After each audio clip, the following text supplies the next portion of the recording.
Assalamualaikum warahmatullahi wabarakatuh. Perkenalkan, saya Siti Aryani dengan NIM 214110401 128. Saya dari kelas 5 MPIC. Di sini saya akan menjelaskan tutorial SPSS pada mata kuliah Aplikasi Statistika Manajemen Pendidikan. Di sini saya akan langsung menerapkannya kepada soal ujian akhir semester yang sudah dikerjakan di pertemuan sebelumnya. Jadi ini merupakan tutorial langkah-langkahnya bagaimana kita mengerjakannya menggunakan aplikasi SPSS. Ya, tanpa berlama-lama, silakan teman-teman boleh banget menyimak. Semoga bisa mudah dipahami dan diikuti alur yang akan saya jelaskan pada video berikut ini. Oke teman-teman, nah di sini kita sudah ada 3 soal ujian akhir semester ganjil tahun angkatan 2022-2023. Sebelum mengerjakan soalnya, tentunya kita harus mempersiapkan beberapa aplikasi yang akan menunjang kita dalam mengerjakan soal UAS ini. Yang pertama, kita harus mempunyai SPSS ya tentunya karena ini merupakan aplikasi utama yang akan kita gunakan. Dan juga aplikasi Word. Di sini, Word ini kita gunakan untuk menyalin jawaban. Kita gunakan untuk menyalin data yang kemudian nanti jawabannya juga kita cantumkan di Word ini. Ini saya sudah memiliki format untuk menjawab.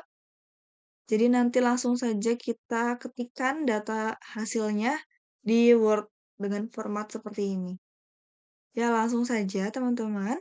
Untuk soal yang pertama, seorang peneliti melakukan penyebaran angket kepada 32 responden yang dibagi menjadi 4 kelompok, yaitu kelompok A, kelompok B, kelompok C, dan kelompok D.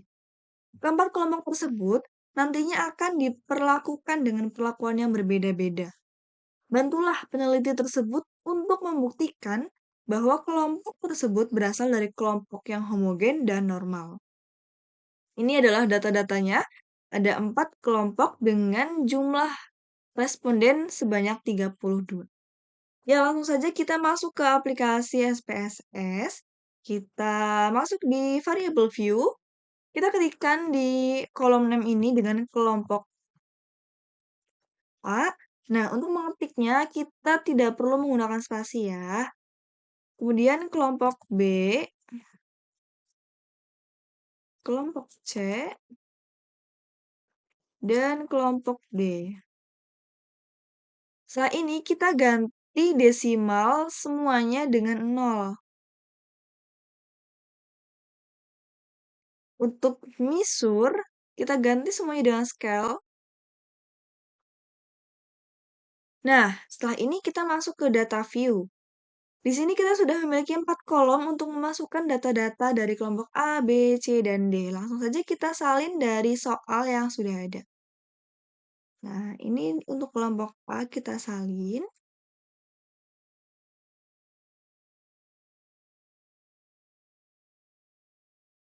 Kemudian kita salin juga dari kelompok B.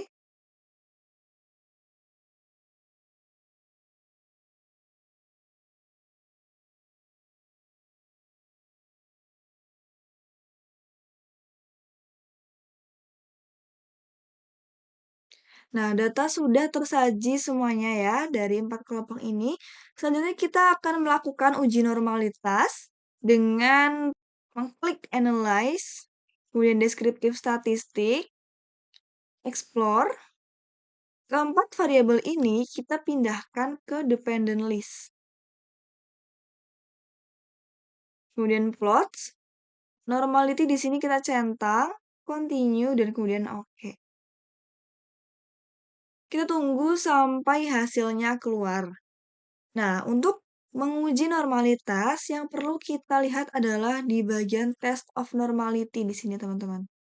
Nah, kemudian kita salin terlebih dahulu ya ke dalam format jawaban yang sudah disediakan.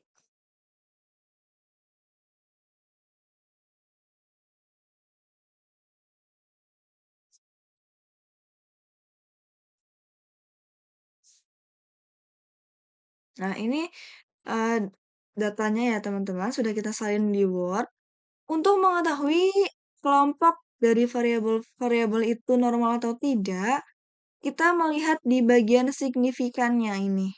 Nah, di kelompok A signifikannya sudah tertera 0,022,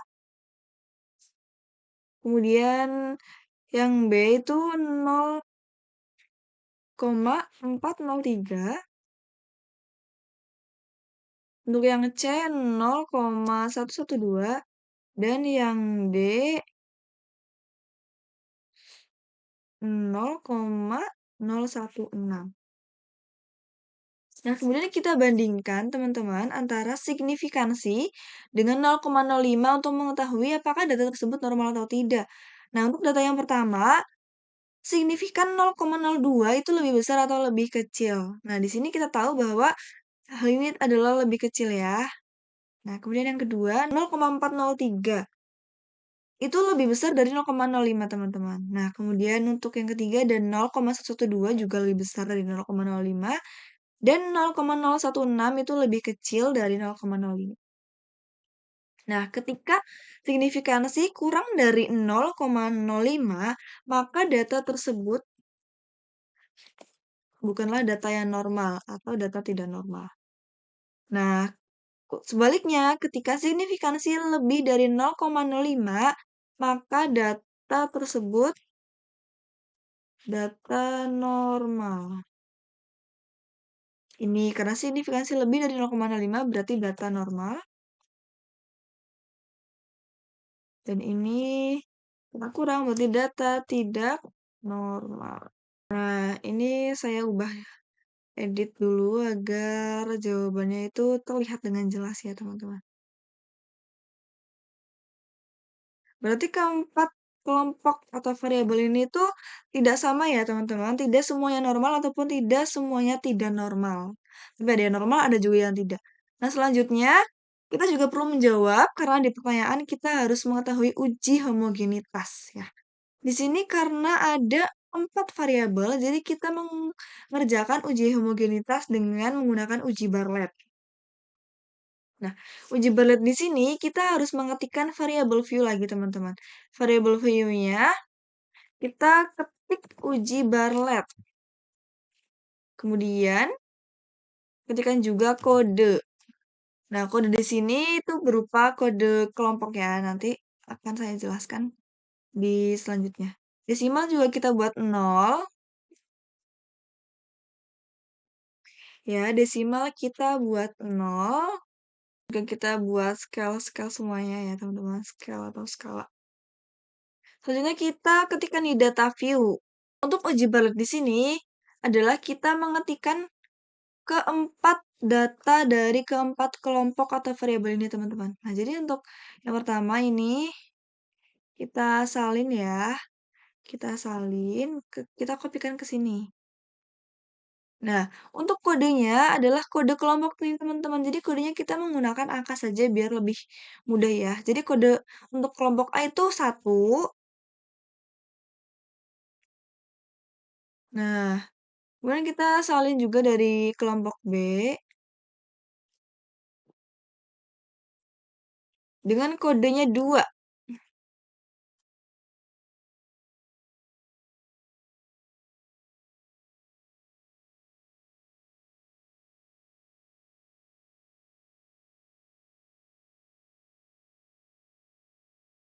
Kita sudah memasukkan semua data dari keempat kelompok dan memasukkan kode-kodenya. Kemudian untuk mencari uji Bartlett, yang perlu kita lakukan adalah dengan menuju kepada Analyze, Classify, kemudian ada diskriminan. Nah, untuk uji Bartlett, kita masukkan ke independen, dan kode di sini kita masukkan ke grouping variabel. Selanjutnya kita tulis di event range di sini dengan minimum adalah 1, karena kita memiliki 4 kelompok ya. Jadi minimumnya itu 1 dan maksimumnya adalah 4, karena kelompok kita ada 4. Kemudian continue, kita Klik yang statistik, box M kita centang, continue, dan oke. Nah, untuk uji Bartlett kita harus melihat di test result. Test result. Nah, di sini teman-teman. Ya, kita salin dulu. Kemudian kita masukkan ke ini.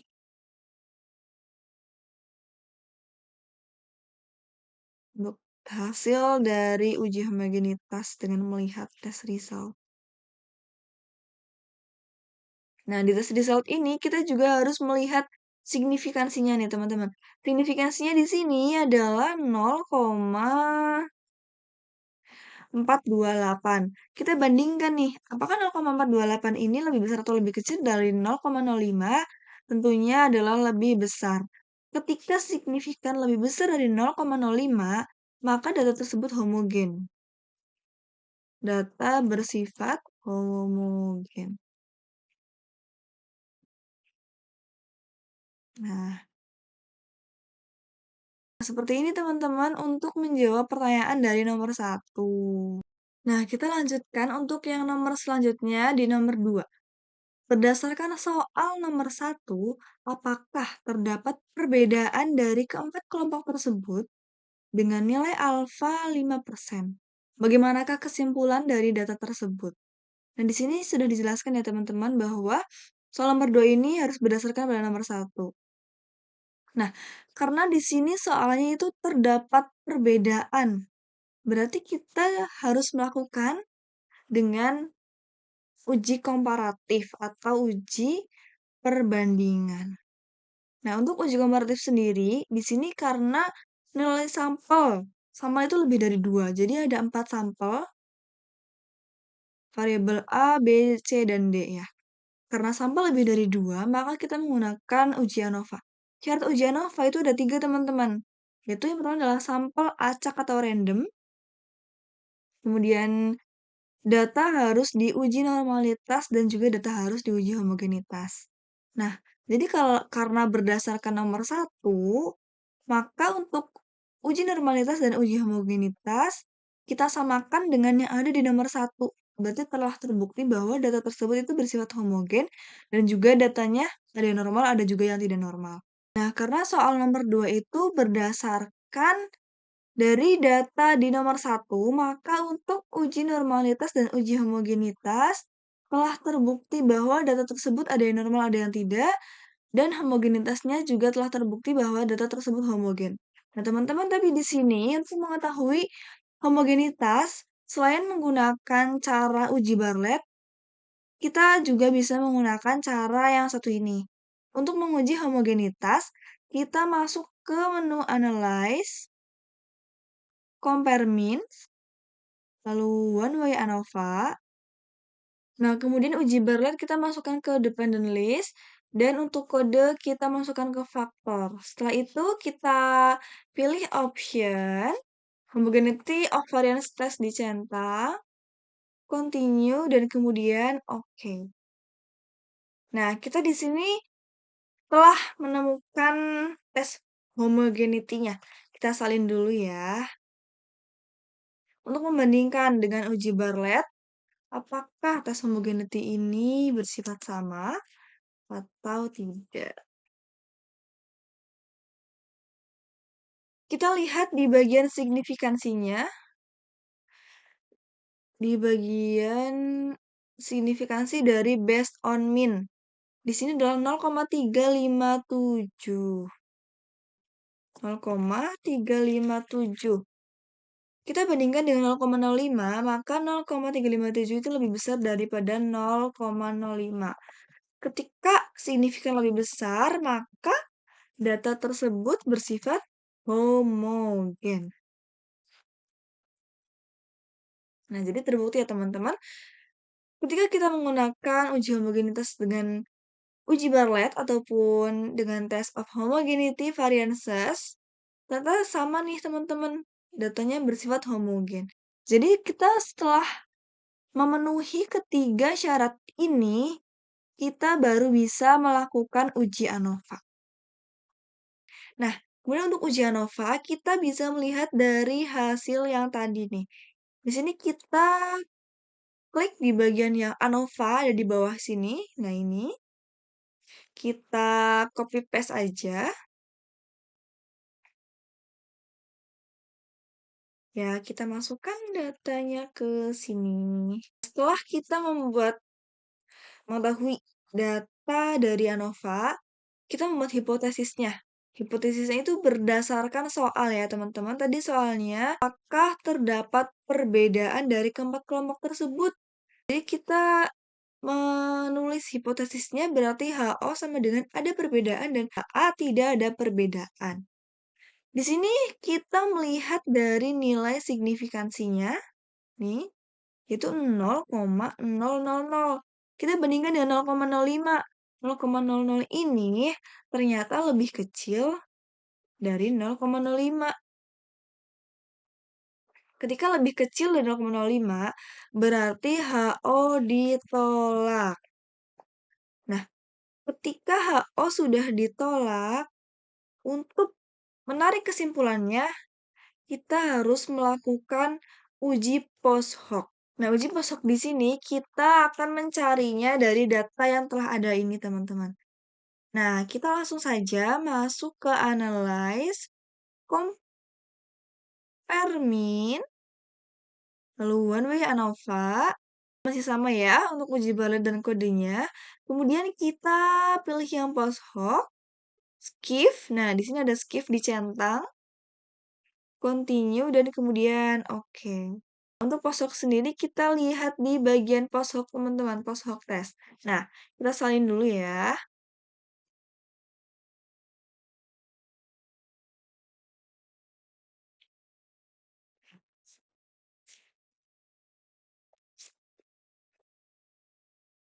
Dari data ini, teman-teman, kita harus melihat jika ada bintang di belakang angka, maka perbandingan antara kode ini dengan ini itu ada perbedaan. Nah, jadi kalau ada bintangnya ini berarti ada perbedaan. Dan kalau nggak ada bintang di belakang angka berarti itu tidak ada perbedaan. Nah, kemudian jika ada minus di depan angka, maka ini tidak lebih baik dari yang tidak ada minusnya. Nah, jadi langsung saja nih teman-teman, ini saya contohkan untuk yang pertama adalah kita lihat kode 1, kita komparasikan dengan kode 2. Di sini ada bintang atau tidak, teman-teman? Nah, ternyata di belakang angka ini ada bintang. Berarti untuk perbandingan antara kode 1 dengan kode 2 itu ada perbedaan.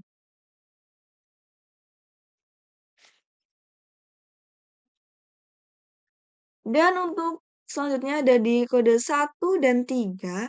Karena di belakang angka ini tidak ada bintang, maka 1 dan 3 itu tidak ada perbedaan.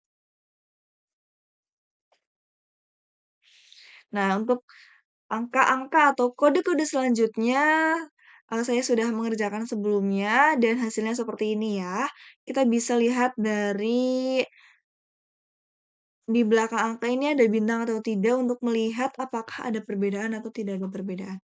Nah, selanjutnya kita akan melihat nih siapa yang lebih baik dari siapa dari melihat minus yang di depan angkanya. Nah, kita misalkan dari kode 1 dan 2, di sini kode 1 dan 2 ternyata di bagian min difference-nya itu tidak ada minus di belakang angka. Berarti ketika tidak ada minus di belakang angka, yang di sebelah sini atau kode yang pada bagian ini berarti lebih baik dari kode yang di bagian J.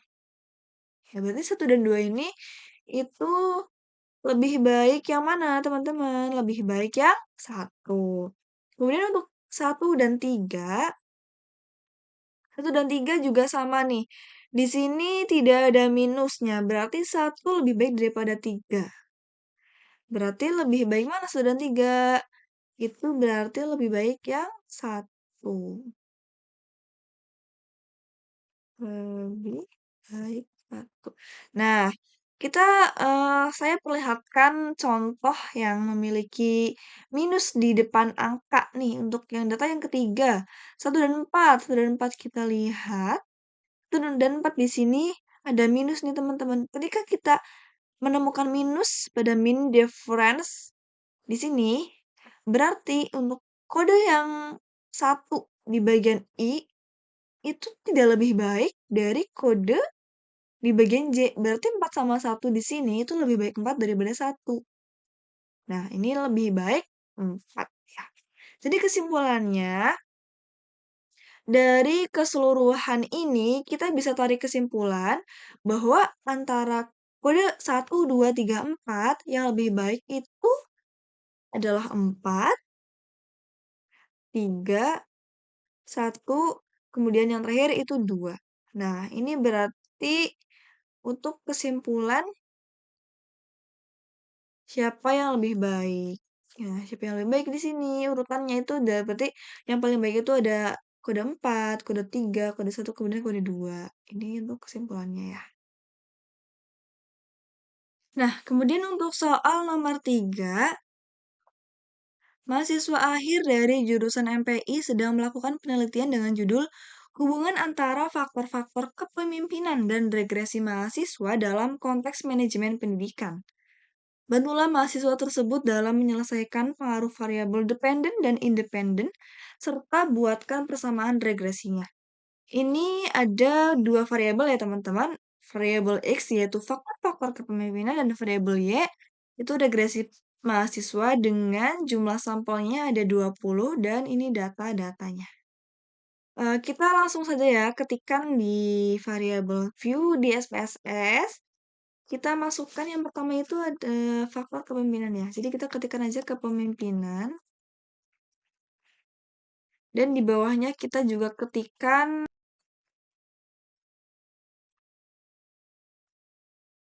Nah, kemudian desimalnya kita juga buat 0, dua-duanya. Di sini untuk di bagian label kita tambahkan nih untuk variabel tadi kepemimpinan ya. Berarti kepemimpinan di sini itu adalah variabel X. Dan untuk regresi mahasiswa ini berarti variabel Y. Nah, untuk misurnya kita ganti variabel X dengan skala. Dan variabel Y juga dengan skala ya. Keduanya kita ganti dengan skala. Kemudian kita masuk ke data view. Sudah ada 2 kolom kepemimpinan dan juga regresi mahasiswa. Kita langsung masukkan data dari kedua variabel.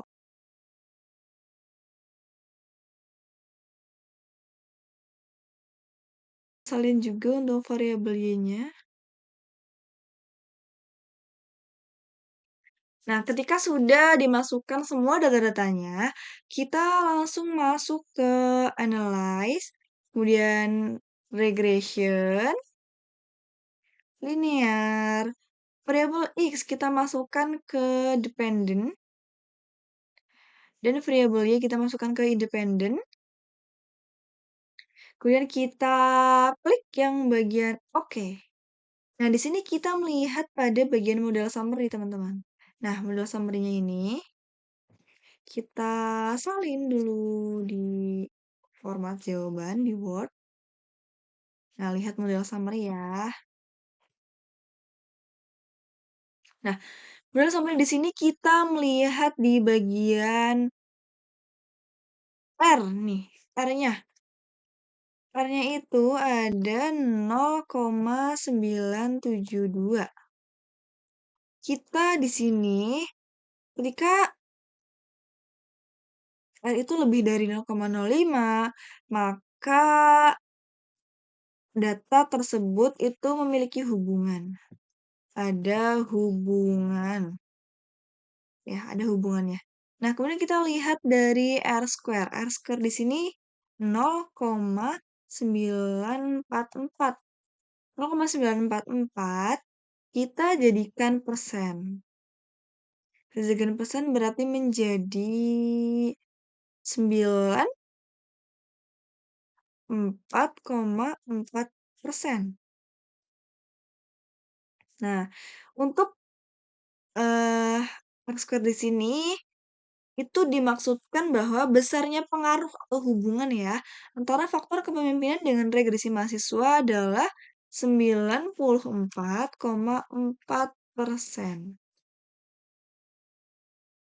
Nah, kemudian setelah itu kita lihat pada ANOVA nih, teman-teman.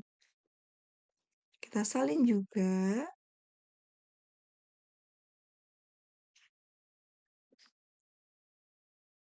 Nah, di bagian ANOVA ini kita lihat di bagian F-nya itu 303,858 itu merupakan T hitung ya.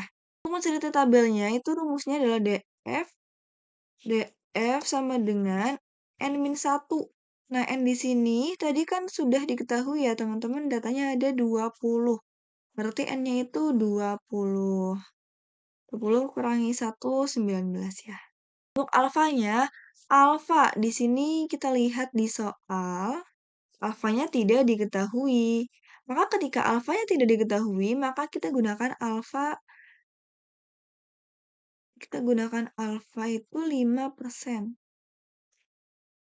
5%. Dengan rumusnya itu 5% dibagi 2. Kenapa dibagi 2? Karena hal ini data ini tuh merupakan ketika kita melihat kurva itu masuk ke dalam kurva yang tutel. Jadi kita bagi 2. Kemudian ketika 5% dibagi 2 itu menjadi 2,5%.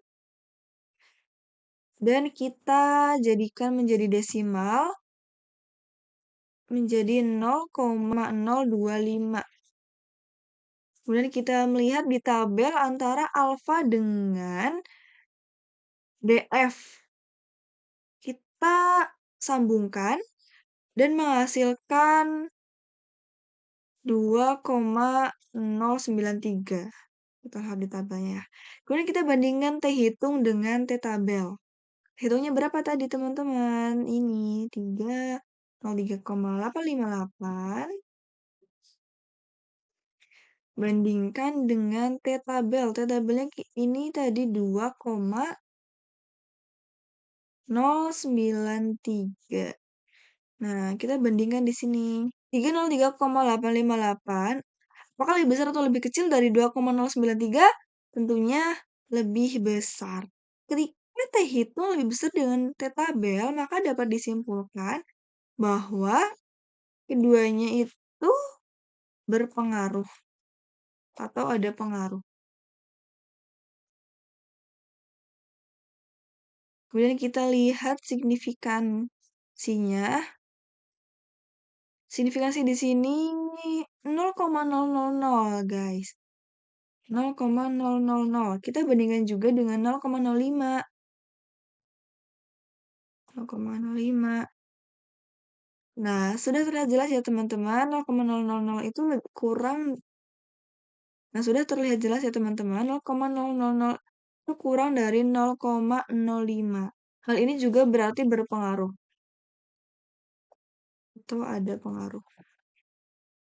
Setelah itu kita lihat pada tabel koefisien. Nah, ini tabelnya ya teman-teman.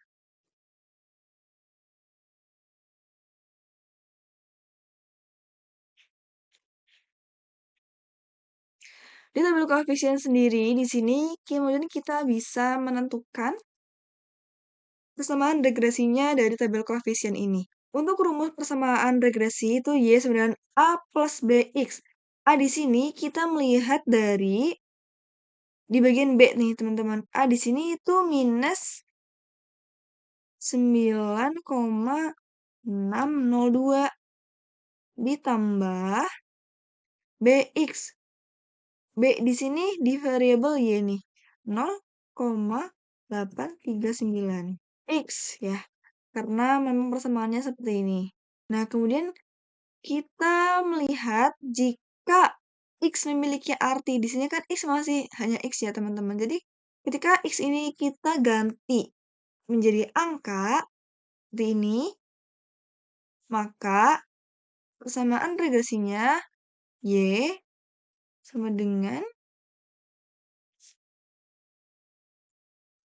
min 9602 plus 0,839. X-nya kita ganti langsung aja dengan 1, dikalikan 1. Maka, setelah dihitung menjadi minus 8,763. Nah, ketika X di sini kita ganti menjadi 2, berapa nilainya? Kita hitung bersama-sama. Ini dikalikan dulu ya, teman-teman. 9,62 tambah. Ini dikalikan 2 itu hasilnya 1,678. Nah, kemudian kita jumlahkan keduanya, itu berarti menjadi minus 7,92. Karena nilai X bertambah, maka grafik menjadi, nah ini. Nah, seperti ini teman-teman. Nah, akhirnya selesai sudah pengerjaan soal UAS menggunakan tutorial dengan menggunakan aplikasi SPSS. Alhamdulillah, akhirnya kita telah menyelesaikan ketiga soal ujian akhir semester ganjil tahun 2022-2023, mata kuliah aplikasi statistika manajemen pendidikan, kelas 5 MPIC ya, teman-teman. Nah, ini adalah jawaban-jawabannya. Sudah saya beri highlight dengan berwarna kuning seperti ini untuk memudahkan kita melihat jawaban-jawaban yang dihasilkan. Ya, jadi seperti itu teman-teman untuk tutorial penggunaan aplikasi SPSS pada mata kuliah aplikasi statistika manajemen pendidikan pada pengerjaan soal ujian akhir semester tahun 2022-2023 semester 5. Ya, jadi semoga apa yang dapat saya sampaikan ini dapat bermanfaat dan mudah dipahami. Sekian yang dapat saya sampaikan, kurang lebihnya mohon maaf. Wassalamualaikum warahmatullahi wabarakatuh.